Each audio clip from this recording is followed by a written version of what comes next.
clases van a quedar grabadas, eso para los que no pueden entrar. Listo, entonces, Antonio, te dejo la clase ahí. Amén, hermano, muchas gracias. Bueno, para empezar, ¿cómo nace la inquietud por tener esta sesión, esta serie de enseñanzas?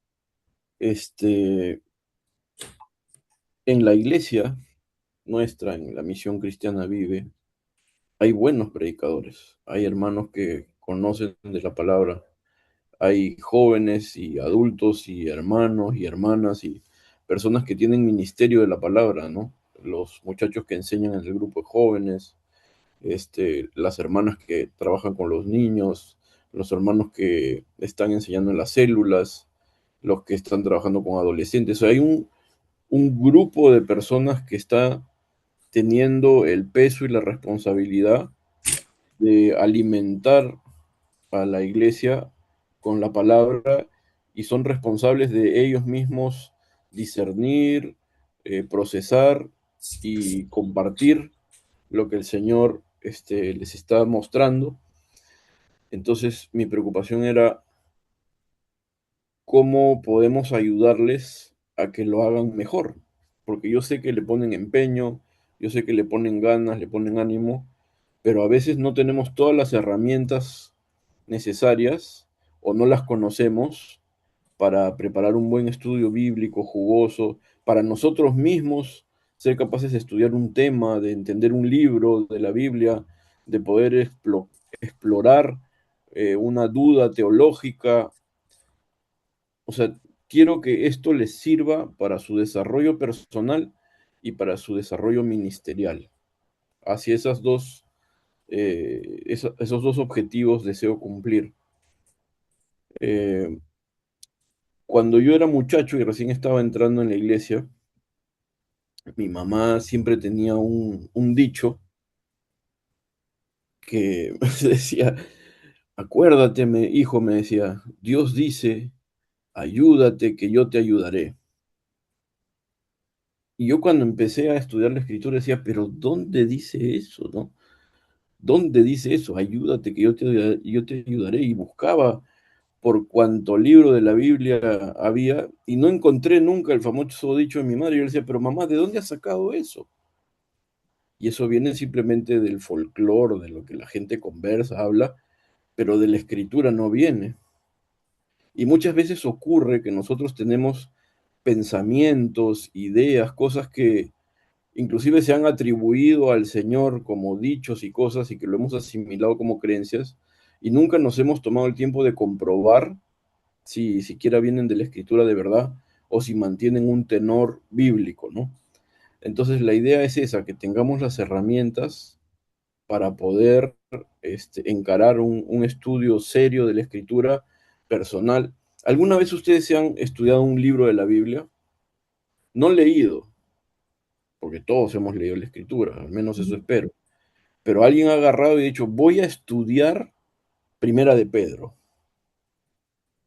Y te has Ujú. puesto a ver de dónde se ha escrito, quién lo ha escrito, en qué época se ha escrito, quiénes eran los destinatarios, el idioma, el contexto. ¿Alguna vez han hecho un ejercicio así? Es súper valioso poder hacer eso, Ujú. ¿no? Es un ejercicio muy importante que cada cristiano debe poder estudiar un libro de la escritura y entenderlo este, partiendo de sus propios análisis. Entonces vamos a avanzar un poquito aquí mostrándoles cuál es el plan de estudio. Son 3 meses, Dios mediante, si el Señor lo permite, que vamos a estar juntos. Vamos a ver en el mes de abril la parte que es hermenéutica. Hoy día tenemos una introducción general y tenemos 4 sesiones más, miércoles 8, 15, 22, 29, eso es abril. En mayo, ya habiendo terminado hermenéutica, vamos a pasar y vamos a estar listos para poder encarar lo que es la exégesis. 4 sesiones, mayo 6, 13, 20, 27.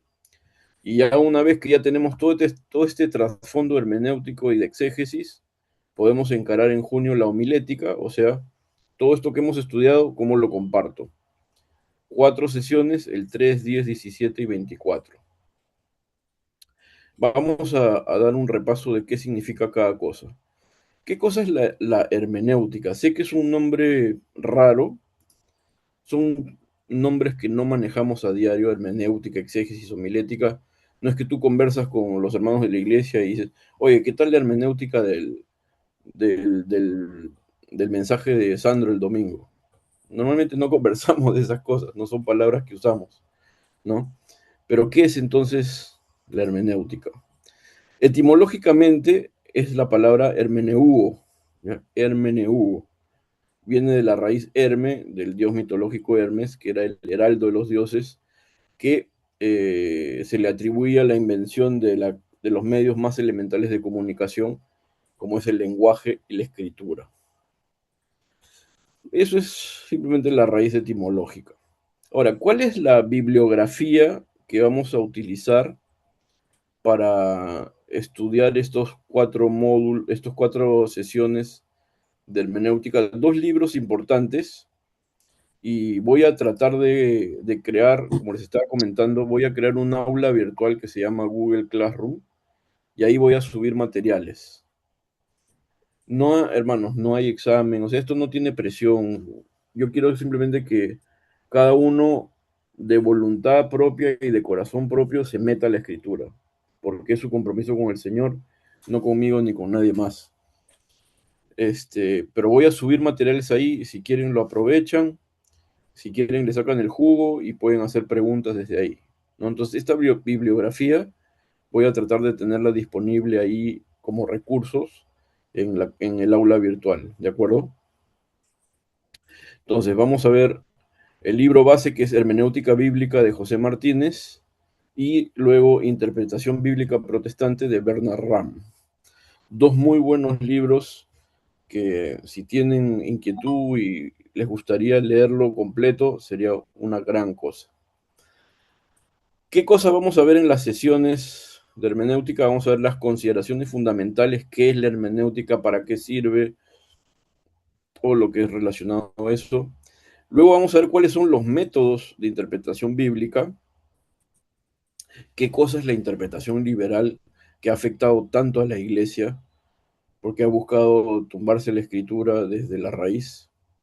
Luego, qué cosa es el método gramático histórico, cómo se hace un análisis lingüístico, cómo se trabaja el contexto, los pasajes paralelos y el fondo histórico. Eso es lo que vamos a ver en cuanto a hermenéutica. No vamos a ir a fondo porque son solamente 4 sesiones, vamos a tratar de darles los conceptos más importantes, pero yo sé que eso les va a picar la curiosidad y para eso les dejo los libros para que puedan saciar su curiosidad. ¿De acuerdo? Luego podemos ver un poquito más aquí una pequeña introducción. La palabra hermenéutica viene de la palabra hermeneuo, que significa literalmente ayudar a alguien a entender un tema o asunto al hacerlo claro. Significa explicar, hacer comprender, interpretar o inclusive también, como se usa en muchos sentidos en la Biblia, significa traducir, cuando pasas de un idioma a otro. Le estás haciendo claro, ¿no? Por ejemplo, cuando vemos en los evangelios que dice que traducido significa tal cosa, ¿no? ¿Han leído? Traducido es. Ahí estás haciendo hermenéutica, estás traduciendo, estás haciendo claro algo oscuro que la persona no entendía, estás trayendo luz sobre eso, lo estás poniendo en su idioma y ahora lo entiende. Estás haciendo hermenéutica. En otras palabras, la hermenéutica es la ciencia y el arte de la interpretación de las escrituras. La ciencia porque tiene una serie de reglas. ¿Y por qué creen que hablamos de que la hermenéutica es un arte también? ¿Qué piensan? ¿Alguien tiene una idea de por qué decimos que es un arte?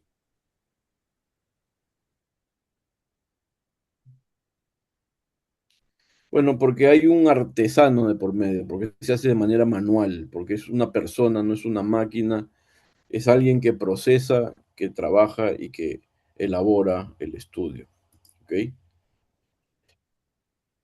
Algo que les compartí chiquito la semana antepasada es como en Lucas 24, ¿no? En el versículo 27, cuando estamos hablando de los dos discípulos que estaban regresando por el camino y se les acerca a Jesús y ellos no sabían que era el Señor que estaba hablando con ellos, ¿se acuerdan? En Lucas, dice Lucas 24, 27, dice que el Señor agarró y le comenzó a abrir la escritura, dice, y comenzando por Moisés y continuando con todos los profetas, les explicó lo referente a él en todas las escrituras. ¿Qué hizo Jesús con estos discípulos? ¿Qué material usó? Todo el Antiguo Testamento. ¿Y qué les enseñó a los discípulos acerca del Antiguo Testamento? Todo lo que decía la escritura referente a él, a Cristo. Imagínense, una clase de cristología en el Antiguo Testamento dada por Cristo mismo, con la hermenéutica de Cristo. Eso es para volarte la cabeza completamente. ¿Cuál fue el resultado de eso? Entonces le fueron abiertos los ojos y le reconocieron, y él desapareció de la presencia de ellos. ¿Cuál es el efecto de esta explicación, de esta interpretación, de esta hermenéutica que Jesús hizo con estos discípulos?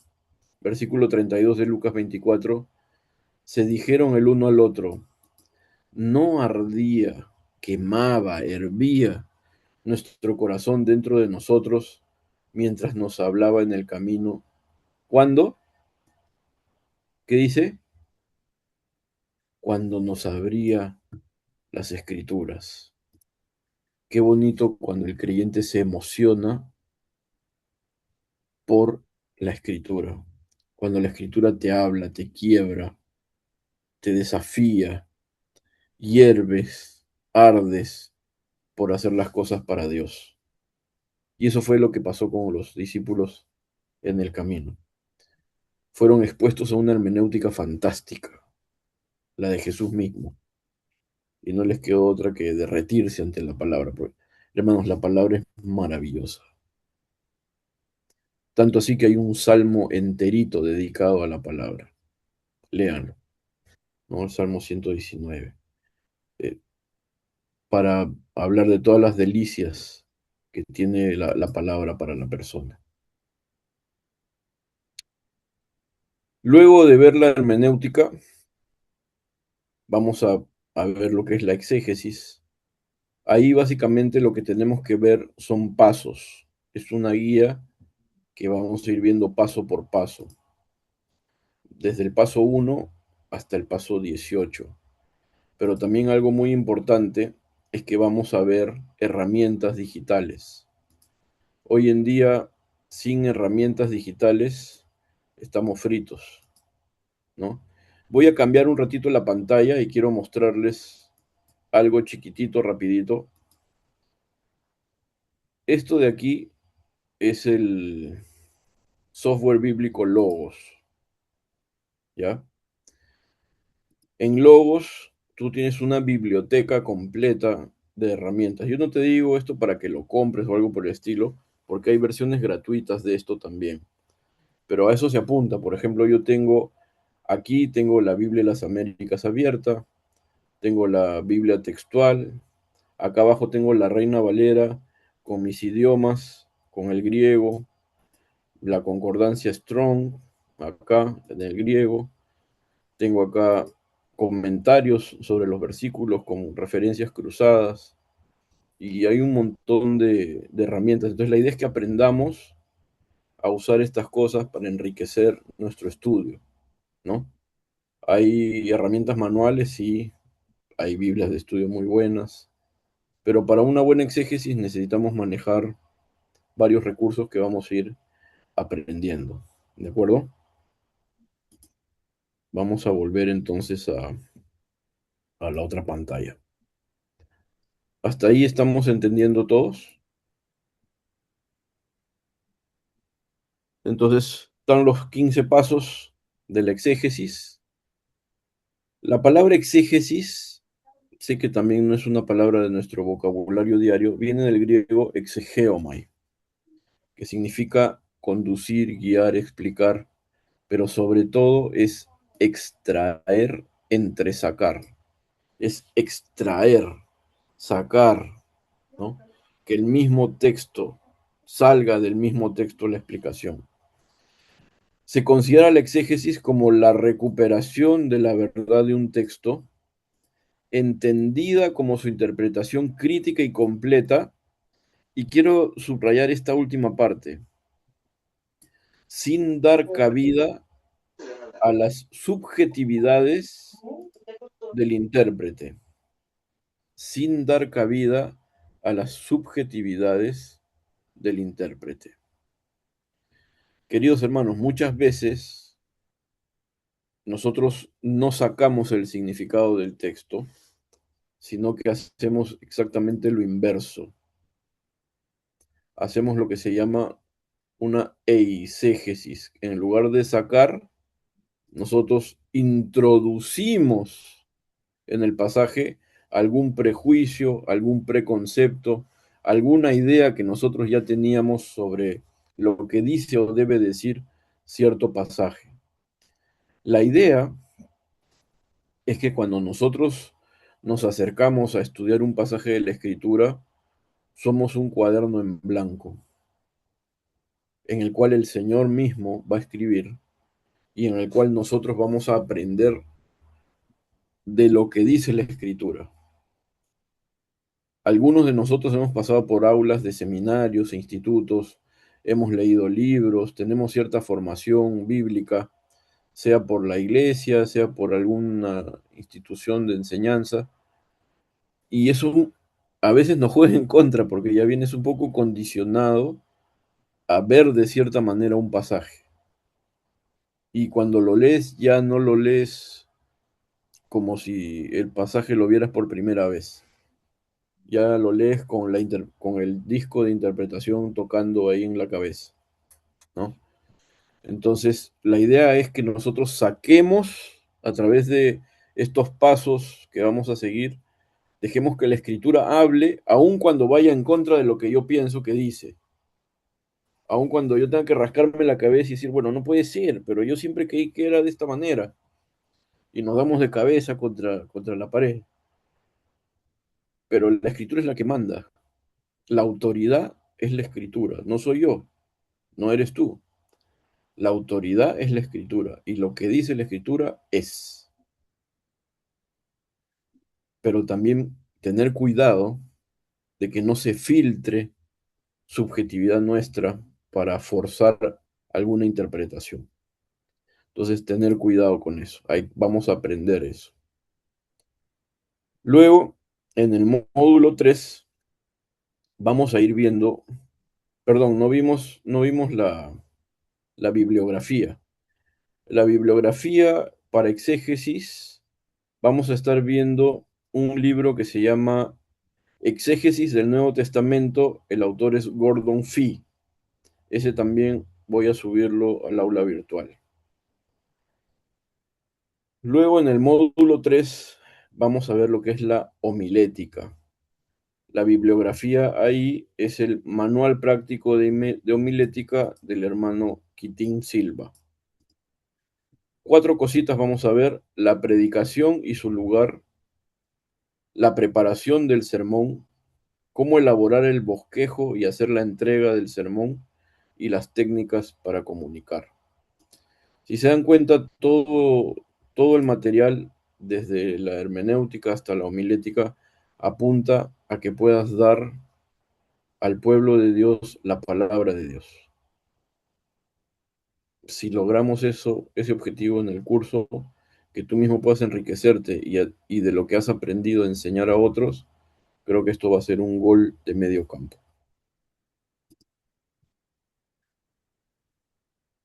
La homilética es la disciplina que da las reglas para la elaboración y exposición de sermones.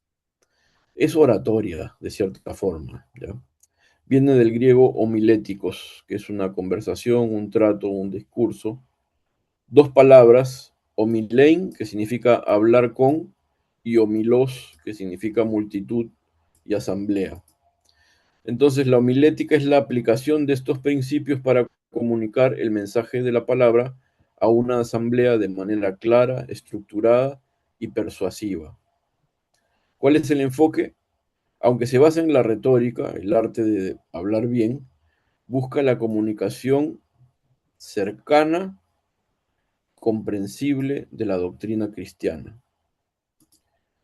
¿Alguna vez les ha pasado que has escuchado una prédica y no has entendido nada? A mí me pasó un montón de veces. He ido a iglesias y he salido con más preguntas que respuestas. Pero a veces también he ido a otros lugares donde he dicho, gracias al Señor por haber podido escuchar esta palabra. Me ha hablado mucho, era justo lo que necesitaba escuchar. No, no fue aburrido, fue claro, preciso en el tiempo y en la entrega. Entonces tú disfrutas esa palabra cuando es bien entregada. Entonces ahí viene la homilética como herramienta para aquella persona que va a compartir la palabra. Muy bien. Ahora, dentro de todo esto hay algo muy importante, que es lo central de todo este asunto. Es el factor humano, el predicador, la persona que va a entregar ese mensaje, la persona que va a hacer ese estudio, la persona que va a estudiar ese libro, esa porción de la escritura. Y yo quiero aquí, antes de entrar a nuestras próximas clases con reglas y leyes de interpretación, quiero lanzarles un desafío importante, que es este texto de 2 de Timoteo 2:15, que es un desafío para mí porque es una valla altísima y quisiera que sea para todos nosotros también. ¿Qué dice 2 de Timoteo 2:15? Procura con diligencia presentarte a Dios aprobado, como obrero que no tiene de qué avergonzarse, que maneja con precisión la palabra de verdad. Esa es mi aspiración más grande, ser un obrero aprobado, que no tenga de qué avergonzarme y poder manejar con precisión la palabra de verdad. ¿Les parece si desglosamos un poquito esta enseñanza?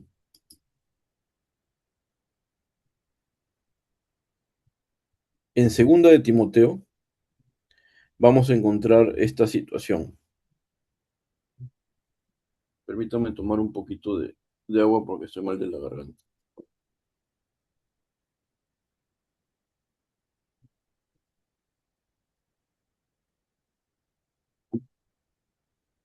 Segunda de Timoteo es la última epístola que escribe Pablo. La va a escribir desde la prisión, una prisión romana que se llamaba la Mamertina. Era terrible esa prisión, terrible. Y donde lo habían encarcelado a Pablo, cuando tú piensas en cárceles estás pensando gente con barrotes, ¿no es cierto? Bueno, ese era el primer nivel, la gente con barrotes. Luego había una reja cuadrada en el piso que se abría con una escalera que conducía a la parte más oscura y profunda de la cárcel, que es donde lo tenían a Pablo, en lo más oscuro al fondo, en la parte más olvidada, la Mamertina. Horrible. Le escribe desde ahí a Timoteo, que era su hijo en la fe y compañero de misiones, y le pide que lo visite. Le escribe para animarlo en sus deberes como siervo de Cristo y también le advierte acerca de los falsos maestros. O sea, 2 de Timoteo es una carta bien personal, bien emotiva de Pablo a Timoteo, ya a tono de despedida inclusive, porque él sabía que venía el martirio, y animándolo a Timoteo a que no tenga vergüenza, a que dé testimonio de Cristo, a que tenga cuidado con los falsos maestros. Y en medio de todo eso está este versículo de 2 Timoteo 2:15 de procura presentarte a Dios como obrero aprobado. Y yo me imagino que para Pablo ese era uno de los anhelos más grandes de que su discípulo se presente ante el Señor y cuando llegue el día de rendir cuentas ante Él, sea un obrero aprobado. La satisfacción del maestro hacia el alumno de ver eso, ¿no? Ahora, ¿qué se necesita para ser un obrero aprobado? Quiero ver con ustedes cuatro cosas que surgen de este pasaje. ¿Lo vemos juntos? En primer lugar, entender que tenemos una petición apremiante. ¿Cuál es esa petición? Procura con diligencia. Hay una petición apremiante. Segundo, entender que es necesaria una presentación aprobada. Presentarte a Dios aprobado. Tercero, entender que hay que alcanzar una posición apropiada, como obrero que no tiene de qué avergonzarse. Y cuarto, entender que se requiere una preparación adecuada, que maneja con precisión la palabra de verdad. Esas cuatro verdades que se desprenden del texto son necesarias entenderlas para ser un obrero aprobado. Tenemos que entender que hay una petición apremiante. Pablo le dice a Timoteo, Timoteo, procura con diligencia. En el griego, esta frase, procura con diligencia, es una sola palabra. Nosotros en el español necesitamos tres, procura con diligencia. En el griego es una sola palabra, contundente, espoudazo. ¡Pum! ¿Qué significa espoudazo?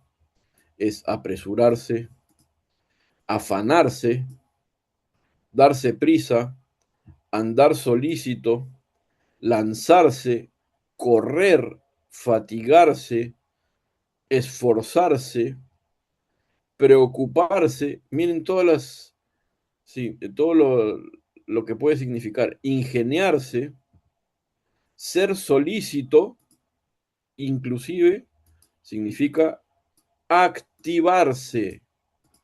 Procura con diligencia, actívate, apresúrate, esfuérzate, lánzate, corre hacia eso.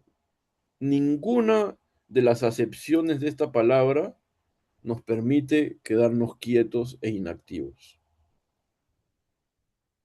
El obrero aprobado no hay forma de que sea un agente pasivo en la iglesia.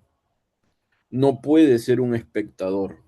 No puede ser alguien que solo va el domingo a sentarse a que quede calientito el asiento. Tiene que activarse, tiene que ser diligente, tiene que procurar con diligencia, tiene que buscarlo, tiene que esforzarse, tiene que ir hacia, tiene que tener propósito, dirección, desearlo, quererlo. Porque si no, no vas a llegar, no lo vas a hacer, no te vas a mover. Si no hay algo que te consume por dentro con ganas de servir al Señor, no lo vas a hacer. Y si no tienes esas ganas, necesitas revisar cómo está tu relación con el Señor. Debería carcomer tu interior las ganas de presentarte a Dios como obrero. Deberías procurar con diligencia cada día presentarte a Dios. Ahora, ¿por qué Pablo le pide a Timoteo que se apresure, que se esfuerce? Hay dos cosas, hermanos, que hay que tener en cuenta y que no descansan. Uno, y eso está en toda la carta de Timoteo, porque los falsos maestros no descansan. Los falsos maestros no descansan y sus enseñanzas se infiltran y gangrenan el cuerpo. Mientras tú estás entretenido viendo tus videos de YouTube o jugando o lo que fuere, esta gente está gangrenando la iglesia, está contaminando, está tergiversando la palabra, está confundiendo a los débiles, está trastocando la escritura. No descansan, tienen emisiones live 24/7. Entonces, mientras ellos están activos, esparciendo el engaño, nosotros estamos relajados ahí sin compartir la verdad. En segunda de Timoteo, del capítulo 2 del 16 al 18, por favor, si alguien fuera tan amable de leer, 2 16 al 18, segunda de Timoteo. Amén. Segundo de Timoteo, capítulo 2, versículo 16. Mas evita profanas y vanas palabrerías, porque conducirán más y más a la impiedad. Y su palabra carcomerá como cangrena, de los cuales son Himeneo y Fileto, que se desviaron de la verdad, diciendo que la resurrección ya se efectuó, y trastornan la fe de algunos. 19, Ahí está bien. ya. Habían estos dos señores, Himeneo y Fileto, en la iglesia, que estaban confundiendo a la gente. Y su enseñanza se metía como gangrena y confundía a los débiles. ¿Y qué estaba pasando con los fuertes? No hacían nada. Necesitamos hombres y mujeres apasionados por la verdad de Cristo, que se paren, que se activen, que se esfuercen por presentarse a Dios como obreros aprobados para la buena, correcta y pura y limpia enseñanza de la palabra. Acuérdense que en los postreros tiempos la gente acumulará maestros conforme a lo que quieren oír, con falsas enseñanzas. Necesitamos enseñar la verdad. Hace muchos años, cuando yo estaba trabajando con jóvenes, uno de los jóvenes estaba estudiando para ser cajero en un banco. Yo le digo, ¿y cómo les enseñan? Le pregunto, para que no los estafen con billetes falsos, pues, ¿no? Porque yo pensé que me iba a dar unos tips de, oye, tienes que mirar aquí esto y esto. Y este muchacho me contó que les daban unos fajos así de billetes, verdaderos, y los hacían contar. Cuenta, cuenta, cuenta, cuenta, cuenta. Horas, contar, contar. De tal manera que sus dedos se acostumbraban al tacto de lo verdadero. Conocían ya por el solo tacto cuál era el billete real. Y de ahí les empezaban a introducir de vez en cuando algún billetito falso. Y con el tacto nomás lo sacaban. Entonces, ¿cuál es la mejor manera de combatir el error? Estar empapados de la verdad. Conocer la verdad al revés y al derecho. No hay otra forma. Porque cuando tú estás empapado de la verdad, todo lo falso se hace evidente. En segundo lugar, ¿por qué había este apresuramiento de Pablo, esta petición apremiante que le hace Pablo? Porque, hermanos, vienen tiempos difíciles y necesitamos actuar ya. Alguien que lea 2 Timoteo 3 del 1, digamos hasta el 3, porque es casi todo el capítulo. 2 Timoteo 3 en adelante, algunos versículos ahí. Alguien que comparta, por favor. Amén. Según de Timoteo 3. También debes saber esto, que en los postreros días vendrán tiempos peligrosos, porque habrá hombres amadores de sí mismos, avaros, vanagloriosos, soberbios, blasfemos, desobedientes a los padres, ingratos, impíos, sin afecto natural, implacables, calumniadores, interperantes, crueles, aborrecedores de lo bueno, traidores, impetuosos, infatuados, amadores de los deleites más que de Dios, que tendrán apariencia de piedad, pero negarán la eficacia de ella. A Hasta estos ahí, evita. hasta ahí. Miren cómo son los tiempos que vienen. Tiempos muy difíciles con gente amadora de sí misma y todas esas características nefastas que hemos leído ahí. Por eso se requiere actuar ya, porque esa gente está en el colegio de tus hijos, está en la televisión, está en las redes sociales, está en tu trabajo, está en la universidad. Esa gente está allí y vienen tiempos difíciles, Mm. muy difíciles. Y si no estamos presentándonos a Dios como obreros aprobados, si no tenemos ese deseo de hacer las cosas bien para el Señor, conociendo bien su palabra, esto nos va a llevar como un huaico, va a pasar y nos va a arrasar simplemente. Y no vamos a saber qué pasó, en qué momento. Entonces, ¿qué es lo primero que necesitamos entender para ser un obrero aprobado? Que hay una petición apremiante, algo que nos apura. Hay que procurar con diligencia. Segundo, necesitamos entender que es necesaria una presentación aprobada. Pablo le dice a Timoteo, procura con diligencia presentarte a Dios aprobado. Qué fuertes estas palabras. Cuando le dice presentarte, la palabra griega es paristemi, que significa estar enfrente, comparecer ante, someterse, entregarse.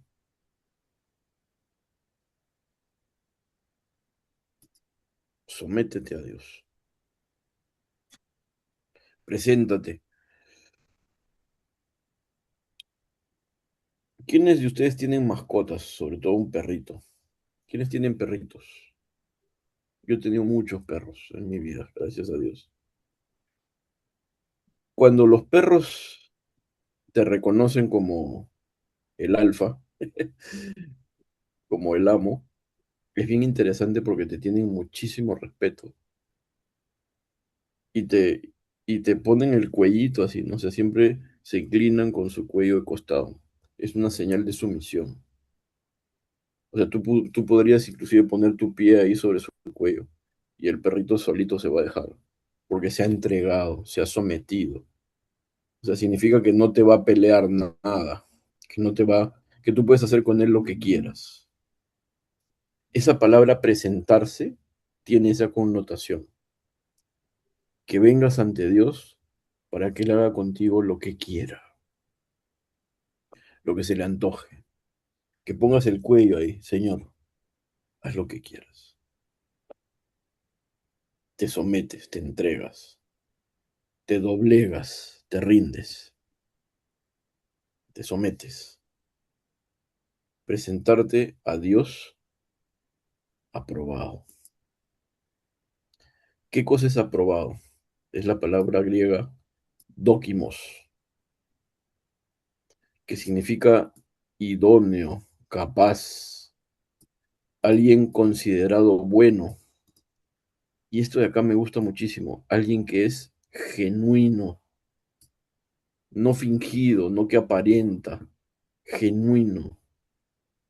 Alguien que es aprobado mediante un examen, alguien de honra, alguien de valía probada. Entonces dice, procura con diligencia presentarte a Dios aprobado, como una persona idónea. Señor, acá está este instrumento, esta vasija, aquí estoy yo que me has rescatado.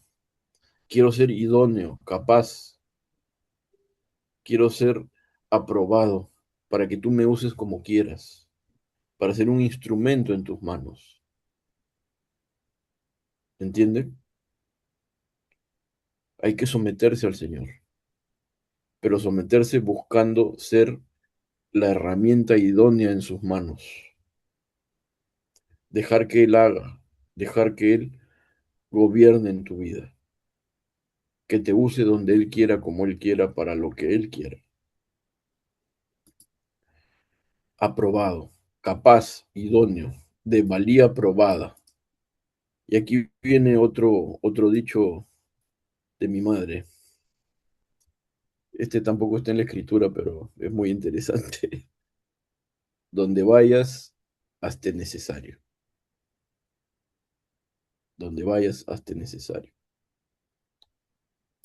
Y es ser de valía probada, que vales, que eres necesario. Y todos sus hijos somos necesarios en la obra. Cuando tú dejas de hacer algo, cuando tú no cumples tu rol en el cuerpo de Cristo, estás dejando un hueco. No creas que hay 100 haciendo cola. Cada uno somos únicos. Tenemos un set especial. O sea, Dios te ha dado a ti ciertas características muy individuales que te hacen único y que solamente tú puedes llenar tus zapatos. Entonces, cuando Dios quiere usar a alguien como tú, va a mirar, te va a buscar y va a querer usarte a ti. Y si no estás disponible, ¿qué hace?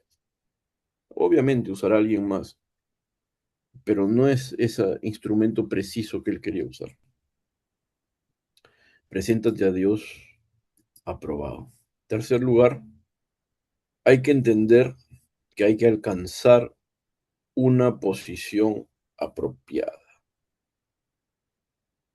Procura con diligencia presentarte a Dios aprobado.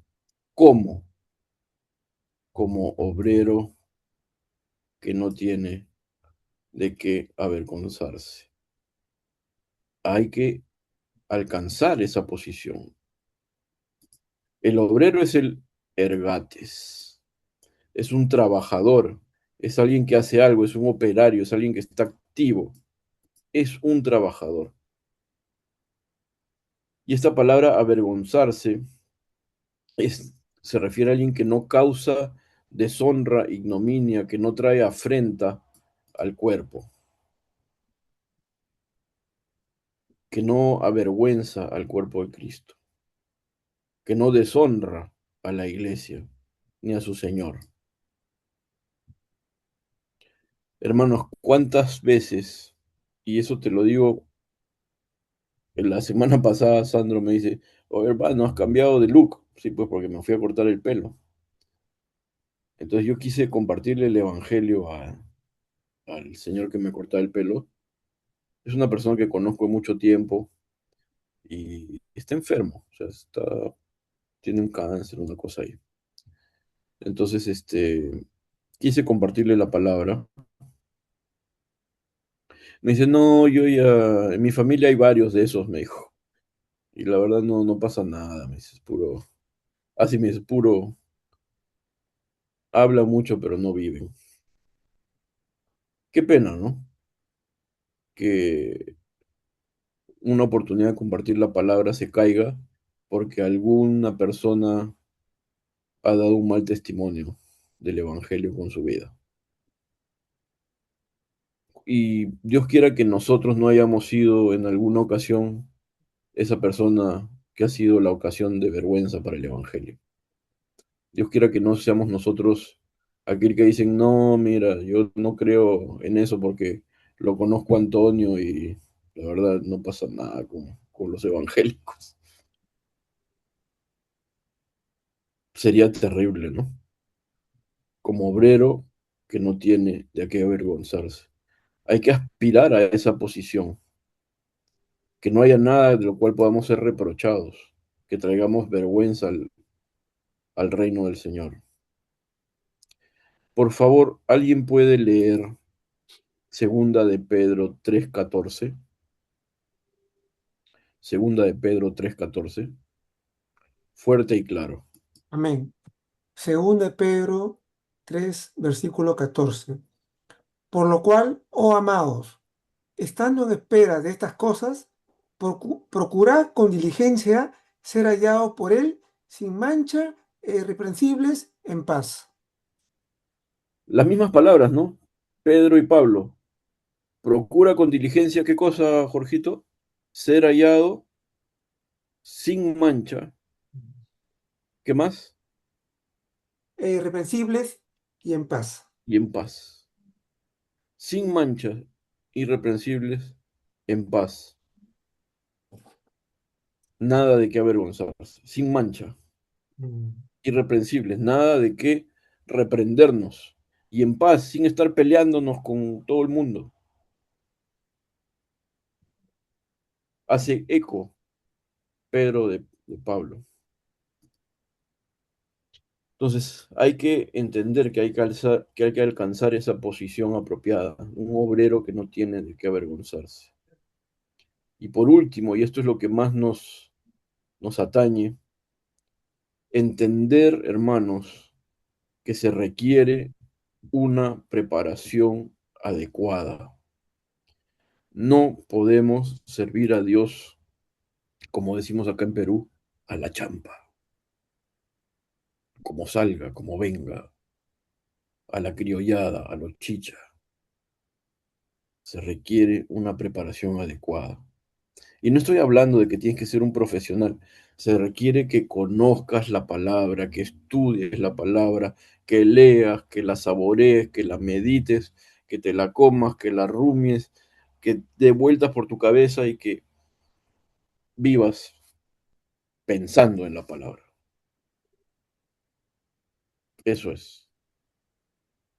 Se requiere una preparación adecuada. Y por eso para mí es un bonito tiempo el poder tener este curso para darles las herramientas para que puedan manejar con precisión la palabra de verdad.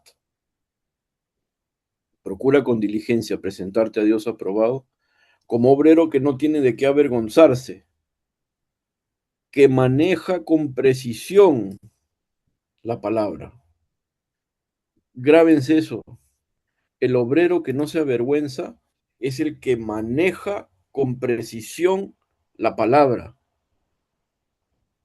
el que sabe trazar la palabra, el que sabe cortar la palabra, el que sabe discernir la palabra, el que sabe entender, interpretar, aplicar y vivir.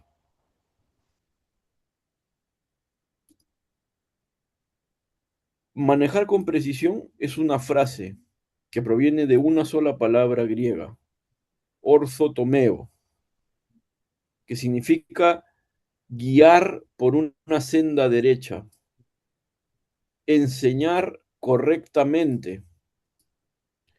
Deriva de dos palabras, recto, ortodoxia, recto, y temno, cortar, cortar derecho, cortar recto. Entonces, el obrero que no tiene de qué avergonzarse, corta derecho la palabra, no mete sus pensamientos, no contamina la palabra con enseñanzas ajenas, no mete otro evangelio. ¿Entienden? Y eso es lo más difícil porque nuestra propia mente ya viene con un montón de preconceptos que necesitan ser alineados con la palabra, ajustados a la palabra. Y de esa manera cortar recto, que ese versículo llegue a los hermanos con la intención con que fue escrito. Ese es el desafío. Que esa palabra que ellos van a recibir llegue con la intención que tuvo el Señor al inspirarla. No con tu improvisación.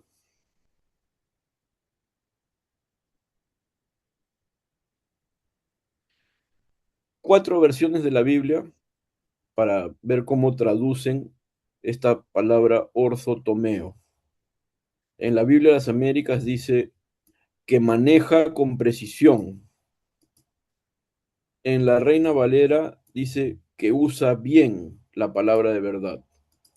En la Biblia textual dice que traza correctamente la palabra. Y en la nueva traducción viviente dice que explica correctamente. ¿Se dan cuenta el camino que sigue esta idea, no? De eso se trata este curso, que puedas trazar correctamente la palabra de verdad, que puedas manejar con precisión la escritura. Para terminar, la Iglesia de Cristo necesita de hombres y mujeres con una auténtica relación con Dios y con un profundo amor por su palabra, que sean celosos al escudriñar las escrituras para compartir la sana doctrina sin diluirla ni adulterarla. Primera de Pedro 2:2 dice lo siguiente: desead como niños recién nacidos la leche pura de la palabra, para que por ella crezcáis para salvación. Hay que desear la palabra. No sé si ustedes han visto cómo los bebitos cuando tienen hambre lloran. No hay forma de calmarlos cuando necesitan su leche. Ni el agú agú, ni el dedito, ni nada. Quieren leche. Y si no le das leche van a llorar y te van a romper el tímpano toda la noche porque quieren leche. Así, esas ansias, esas ganas de la palabra, eso es lo que necesitamos. Desea la palabra. Abre tus ojos en la mañana, lee la Biblia. Cómete la Biblia, devora la Biblia. Necesitamos, les repito, hombres y mujeres con una auténtica relación con Dios, un profundo amor por su palabra, que sean celosos al escudriñar las escrituras para compartir la sana doctrina sin diluirla ni adulterarla. De eso se trata esto. Amén, hermanos. Hasta aquí llegamos el día de hoy. Gloria a Dios. Amén, hermanos. Amén, amén. Gracias, Gracias, hermano. Antonio. Gracias. Sí. Gracias. Oportuno. Bueno, nosotros ya, los que tienen años con nosotros, saben que nuestro énfasis es la Biblia, ¿no? Y tenemos dos, ¿qué le podría llamar? Dos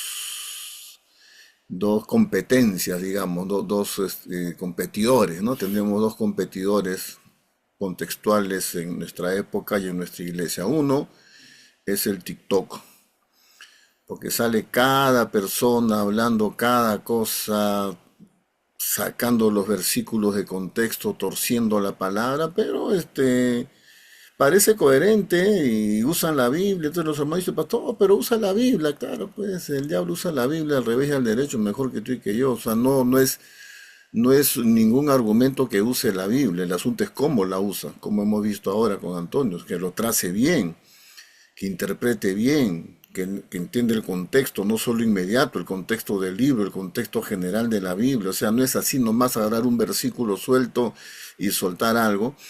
Y hay gente pues que son creyentes de TikTok y se creen todo lo que escuchan. Es muy importante, como la ilustración que decía Antonio, de conocer el billete verdadero para distinguir lo falso. Hay hermanos que no saben distinguir lo falso, se dejan engañar por los TikTok, por corrientes que vienen, y esto abre una puerta muy peligrosísima, ¿no? Hay una corriente que está entrando, todavía está, ahí la iglesia pasa por olas, ¿no? Se ponen de moda ciertas doctrinas, la superfe, de la teología de la prosperidad, y después vienen ahora los judaizantes, y conocemos una persona cercana que iba a la iglesia y todo, y después comenzó escuchando a estos judaizantes, y decían que era un pecado invocar un demonio, decir Jesús, que había que decir Yeshua, ¿no? esos que quieren, con el famoso libro ese de las raíces hebreas del cristianismo, que obviamente tiene raíces hebreas, pero tratando de judaizar la iglesia, y de ahí empezaron que hay que guardar el sábado y las fiestas judías, y ahora esta misma persona maldice a Cristo, no quiere que le hablen de Cristo. Si van a orar acá en mi caso, no mencionen el nombre de Cristo, dice. O sea, ya se fue a otro extremo, pero empezó poco a poco a desviarse por seguir a estas corrientes judaizantes.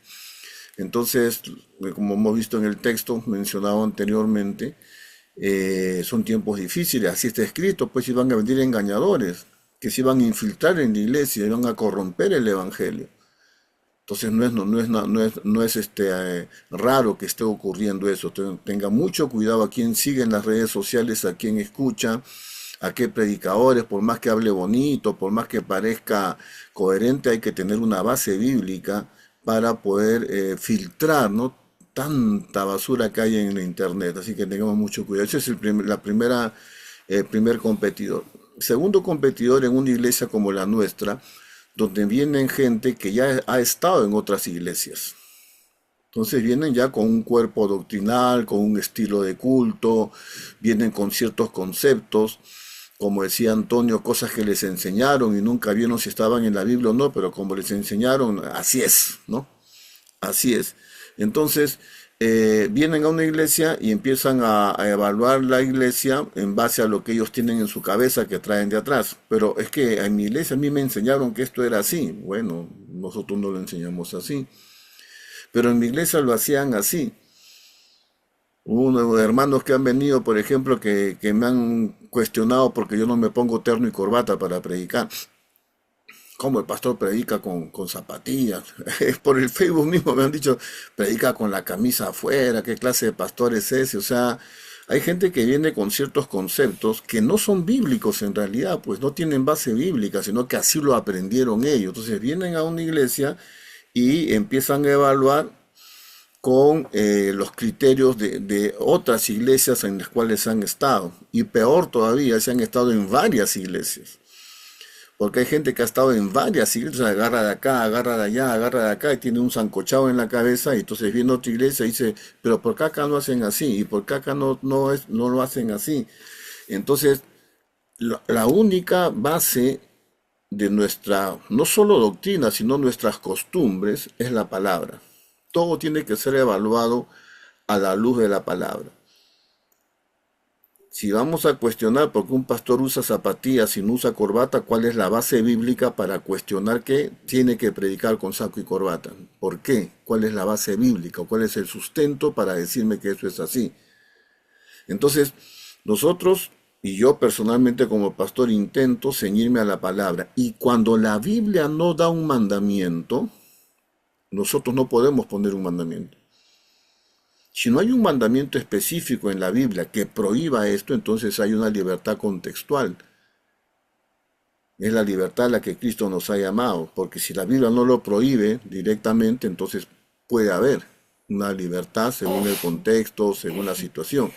Por ejemplo, me acuerdo, yo soy de la iglesia bautista y algunos tienen ese concepto de templo, ¿no? Son lo que yo llamo templistas, ¿no? Templo, el templo sagrado, el altar, ¿no? El altar. Peor todavía en un caso como el nuestro, que alquilamos un auditorio, que hoy día estuve ahí, estaban cantando cumbias en el mismo auditorio que hacemos el culto nosotros. O sea, no es un templo, pues es un salón, un auditorio. El domingo se convierte en un templo, después sigue siendo un auditorio. Entonces, tenía el salón de una iglesia y había un campeonato, era un día de semana, no era domingo, era un sábado, había campeonato, habían ido varias iglesias. Obviamente la iglesia estaba pues toda desordenada, las sillas y todo. Y yo cometí el error de sentarme en lo que sería el altar, ¿no? Como tenemos nosotros una parte alta, sentarme ahí para amarrarme la zapatilla. Entonces un hermano se horrorizó, me dijo, hermano, ¿cómo se va a sentar en el altar usted? Está profanando el altar de Dios. Entonces, esos son conceptos religiosos, por ejemplo, ¿eh? Creer que porque es una parte alta del salón, eso es un altar. Es un altar cuando estamos adorando a Cristo, después es cemento. Cuando Dios se le aparece a Moisés, se le aparece en un desierto y le dice, quita el calzado de tus pies porque el lugar donde tú estás, tierra santa es. El lugar se vuelve santo cuando Dios está, no porque tiene una forma de templo, no porque es un altar. El lugar se vuelve santo, cualquier lugar se vuelve santo cuando Dios está ahí.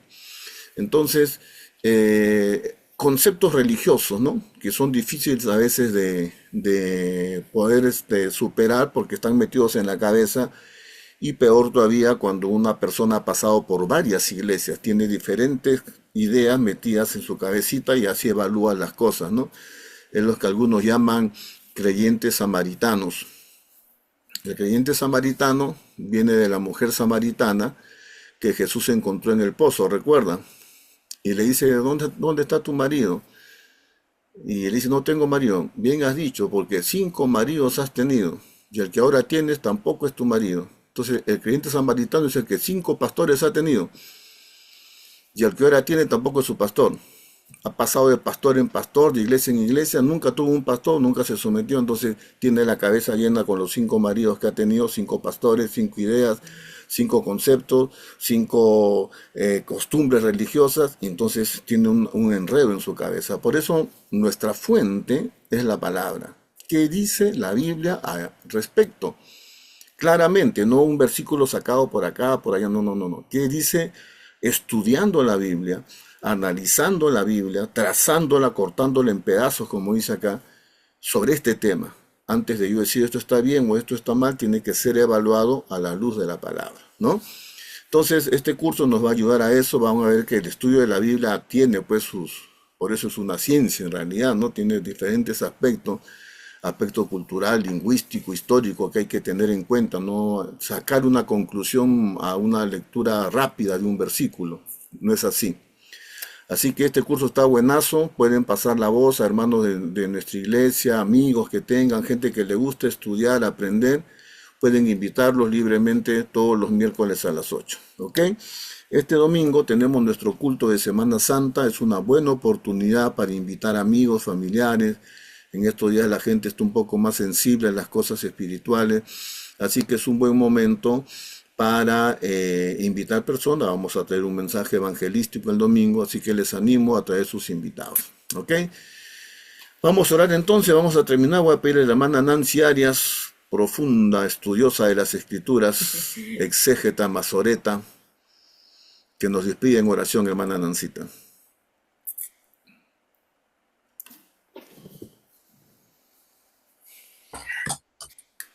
Padre amado, bendito Dios, te damos las gracias, Señor, por este tiempo precioso que nos regalas, Señor, de aprender más de tu bendita palabra, Señor. Mil gracias, Padre.